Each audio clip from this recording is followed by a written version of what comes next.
What's good with YouTube? You already know. Big Flacco with a convict's perspective, and I'm smashing, dashing, sliding on through with a little bit of energy. Please hit the like, subscribe, comment, do all those things to help support this channel, and hit that bell notification for future fire content. As you can tell by the title and thumbnail, man, we're going to be talking about a hit that went down in Usp-Marion, Illinois, right? But we're also going to talk about the Aryan Brotherhood in general and some of the other things that I've discussed already. Now, as we already know, when Skip, right, NF General Skip Villanueva hit the feds, he hit the feds with his feet fucking to the ground, 10 toes down. He wasn't taking shit from nobody that said that he couldn't be on no yard. He wasn't taking no disrespect from no NR members. And he set a foundation, you know. So his name was pretty much ringing all throughout the BOP, you know. There's homeboys, like I said, they trade his pictures, right? They have pictures that they take with them in different institutions that they were trading like they were trading cards, believe it or not. Swear to God, man. He has that type of reputation in the feds, okay? Now, he became the number one target for these groups, MA and AB, right? That if he touched down in any of their yards, he was a priority target. 100% makes sense. He would be a priority target if you're the opposition. So there was an individual that was doing time that was a homeboy from in Usp-Marion, I believe it was, right? Or at least in Marion, Illinois. I may have it wrong as far as USP, but he was doing time there. And his name was Skip Johnson. So the AB thought that this may be the Skip that everybody was talking about. He's a Norteno. You know, they didn't know his age, but a little bit older. You know what I mean? Let's get this dude. So they end up whacking this dude, Skip Johnson, right? Who, from my understanding, is still alive. There was rumors in the system that he passed away, but I ran a little bit of a cross-check, and he's still alive. You know, he's still doing his thing, right? But at that moment, man, he got hit pretty bad. And see, this is what the problem was, I was told, with the AB in the federal system when the Nortenos came into the fold. They were going at it more with the Sureños at first. Therefore, they knew how to identify a Southsider. They knew, you know, what time it is there. But when it came to the Aryan Brotherhood, there was a whole lot of different groups in the federal system that were not just necessarily AB members. You had groups like the Aryan Brotherhood of Texas. You had the Aryan Circle. You had the Aryan Warriors. You had the Aryan Family. Like different white factions, dirty boys. And so it was hard to identify who was who. See, not every prison yard was it being ran by the AB. You know, it would change from location to location. Therefore, it was harder for them to identify compared to the Sureños. You knew who the Sureños were. It was easy to identify them. That's how Rico and Stork got hit. They were in shackles. The dude slipped out with shackles and ended up hitting both of them. That's how that went down. They didn't suspect that the individual was even an AB member. Like I said, he was federal AB, which is kind of symbolic to the AB of California, because they're the ones that came from California to set up shop. But they have different states that have different, like, Aryan crews that are not under the AB's bandana, right? Started on their own. And therefore, like I said, they may align alone, right? Like I said, some of these groups have not, you know, been determined to be friends or foe. Some of them are just there, and if shit happens, it happens. It's like the Aryan Brotherhood of Texas. You know, the NF and Nortenos are known to kick it with them on the same yards, believe it or not, and get along. When Bobby Ray Shields got hit, right? That story is interesting, right? And like I said, some people said it really wasn't. One person told me it wasn't Puppet, it was someone else, and I'm waiting to confirm that, right? But here's how that hit went down. Bobby Ray Shields knew that they were going to make a move on him when he got out there, right? In Coleman. So he was sitting there, kicking back with some Aryan Brotherhood of Texas and Aryan's Circle, okay?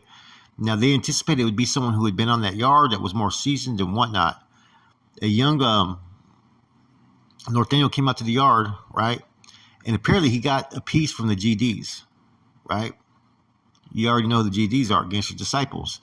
They gave him a piece. He went over there and proceeded to hit, right, the AB target. When that happened, the AB of Texas and the Aryan Circle actually took a step back like it wasn't their business and let the dude proceed to stab the AB member. So basically, you know, the Nortenos on those yards, NF members, they would have to do their homework to make sure that They weren't walking the yard with someone who was either a Cali AB or part of that federal AB faction that's loyal to, like, the original Cali AB members.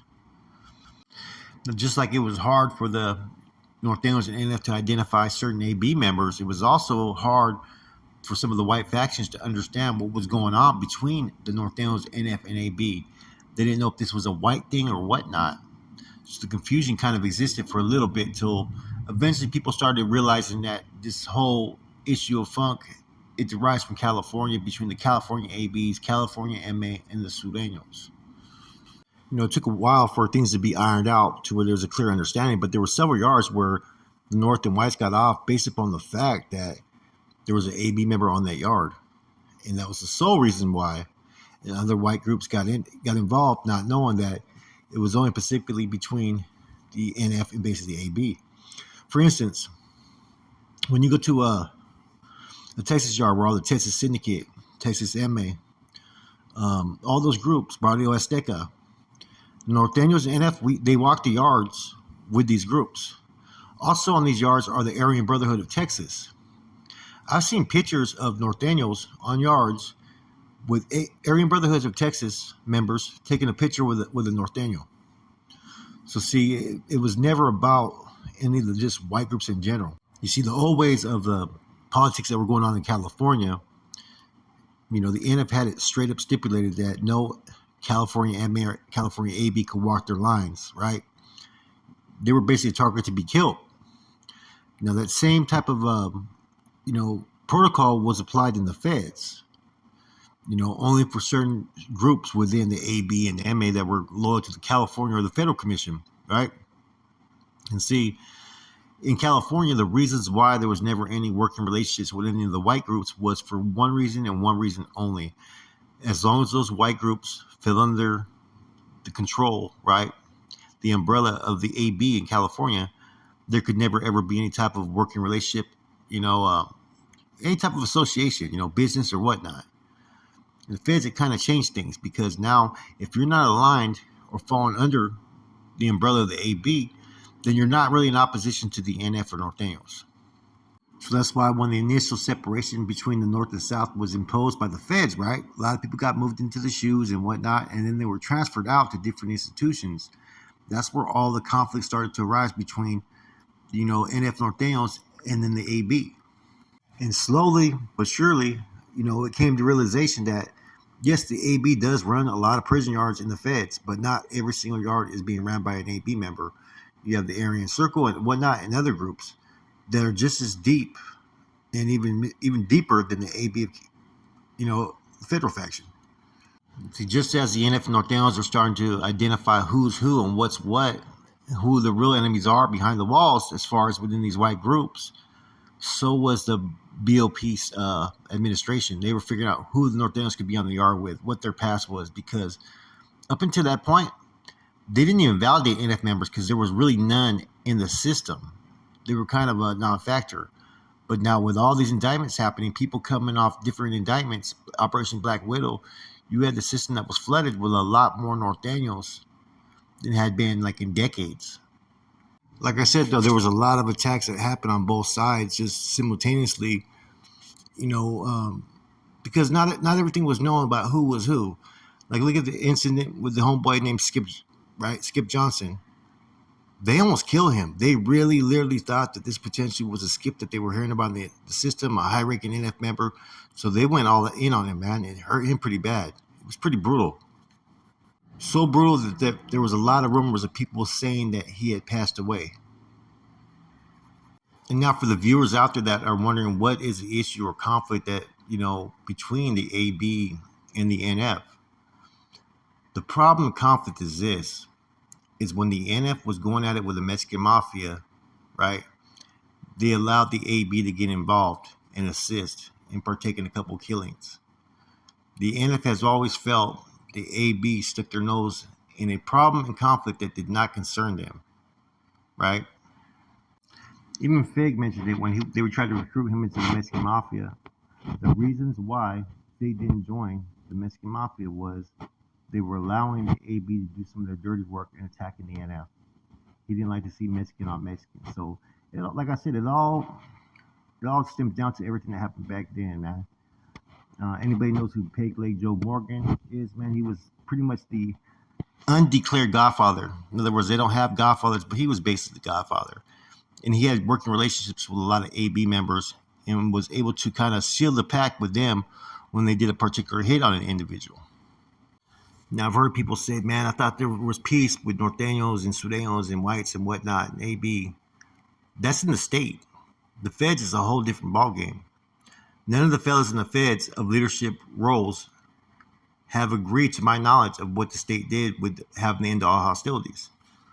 So I really don't even know what's going to happen further with the feds pretty much. I'm not going to say feds taking control because there originally was only supposed to be one familia. Let's just say that there was those that had different positions before that created the environments that you have in the state. Those individuals no longer have any authority roles, period. So we'll have to wait to see how all that plays out, man. But anyways, man, I hope you guys enjoyed this spill, man. I got a lot of different topics I'm coming up with about the feds and even state, right?